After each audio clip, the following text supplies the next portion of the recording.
کہ اس طرح کے جو ڈھونگی بابا اور جعلی پیر رہتے ہیں سب سے پہلا کام یہ کرتے ہیں، کہتے ہیں کہ فقیر اور مولوی کی نہیں بنتی ہے۔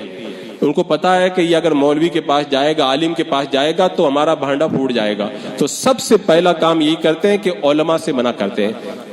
کہتے ہیں وہ شریعت والے، ہم لوگ طریقت والے ہیں، اور جو ہے وہ یہ سب چیزیں نہیں جان پاتے، وہ خالی شریعت کو جانتے ہیں۔ حضرت سیدنا میر عبد الواحد بلگرامی رحمۃ اللہ تعالی علیہ اپنے زمانے کے بڑے صوفیاء کرام میں گزرے، جن کی کتاب سب سنابل شریف، جس کو میرے آقا علیہ السلام کی بارگاہ کے اندر مقبولیت حاصل ہے، آپ اپنی اس کتاب سب سنابل شریف کے اندر لکھتے ہیں کہ جو بندہ، پیر کی شرط یہ ہے کہ وہ بندہ عالم بھی ہو اور باعمل بھی ہو، کیونکہ جو عالم نہیں ہوگا وہ عمل بھی نہیں کر پائے گا، اور جو عمل نہیں کر پائے گا تو پیر بھی نہیں بن پائے گا۔ پھر آپ نے فرمایا جو حقیقت سے گرتا ہے وہ طریقت پہ آ کے رک جاتا ہے، جو طریقت پہ گرتا ہے طریقت سے وہ شریعت پہ آ کے رک جاتا ہے، اور جو بندہ شریعت سے گر جائے وہ سیدھا گمراہیت کے دلدل میں پھنس جاتا ہے۔ تو یہ جو کہتے ہیں کہ ہم لوگ تو جو ہے وہ طریقت والے ہیں، معرفت والے ہیں، حضرت جنید بغدادی نے بتایا تھا یہ لوگ کیسی معرفت رکھتے ہیں، جہنم میں جانے کی معرفت رکھتے ہیں۔ اعلیٰ حضرت سرکار فرماتے ہیں کہ طریقت میں جو بھی نظر آتا ہے سب شریعت کا صدقہ ہے، اور جو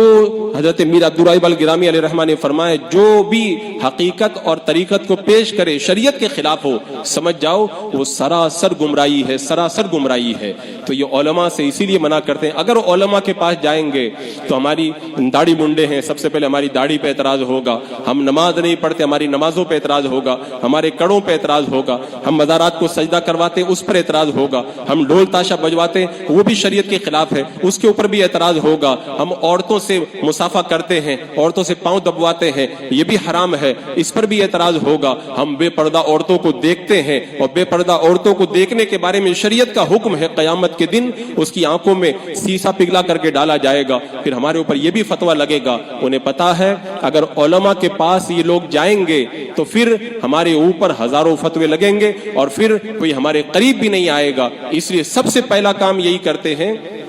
کہ عالم کے پاس مت جاؤ، علماء سے دور رہو، وہ شریعت والے ہیں، وہ ہم معرفت والوں کو نہیں پہچان پائیں گے۔ غوث پاک سے بڑا شریعت والا کون ہوگا؟ خواجہ غریب نواز سے بڑا شریعت والا کون ہوگا؟ خانقاہ قادریہ میں جھانک کر کے دیکھو غوث پاک اپنی خانقاہ میں کیا کرتے تھے، وہی سب تعلیمات دیتے تھے جو آج علماء کرام عطا فرماتے۔ خواجہ غریب نواز اپنے مریدوں کو کیا تعلیمات دیتے تھے، وہی سب تعلیمات دیتے تھے جو آج اپنے جو ہے ماننے والوں کو علماء کرام بتا گا۔ حضرات مکرم یہ جو علماء سے جو روکتے ہیں نا، یہ اسی لیے روکتے ہیں کہ عالم حق بات بیان کرے گا۔ ایک عالم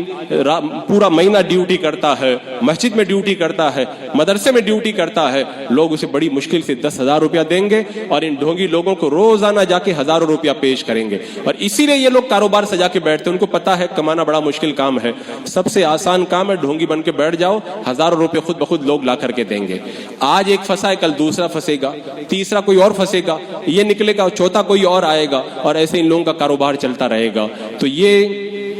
علماء حق سے روکنے کی سب سے بڑی وجہ ان کی یہی ہے کہ علماء سے روک کر کے یہ اپنا کاروبار ایسے ہی جو ہے وہ پوری آن و بان شان کے ساتھ چلاتے رہیں گے، اور ان کا کاروبار چل رہا ہے پورے ہندوستان کے اندر۔ مختلف علاقوں کی خبریں میرے پاس میں ہے، ایک ایک علاقے میں درجنوں ایسے پیر بیٹھے ہیں، اور بڑا افسوس تو اس وقت ہوتا ہے نا کہ وہاں کے جو ذمہ دار علماء ہیں ان کے خلاف جب بولتے ہیں نا تو ساری عوام اور عالم پہ ٹوٹ پڑتی ہے کہ تم نے اللہ کے ولی کی توہین کر دی، تم نے یہ کر دیا وہ کر دیا۔ یعنی ایسا نشہ پلا کے رکھا ہے جاہلیت کا کہ حق بات، اور اب اجالے کو، یہ جگنو کو یہ اجازت بھی نہیں ہے کہ وہ اپنا اجالا پیدا کرے۔ بس ہم لوگ اندھیرے میں رہنا چاہتے ہیں، ہمیں اندھیرے سے کوئی نہ نکالے، ہم اندھیروں ہی کے اندر جی کر کے اندھیروں ہی میں مرنا چاہتے ہیں۔ حضرات مکرم اپنی سوچ بدلو، اپنا مزاج بدلو۔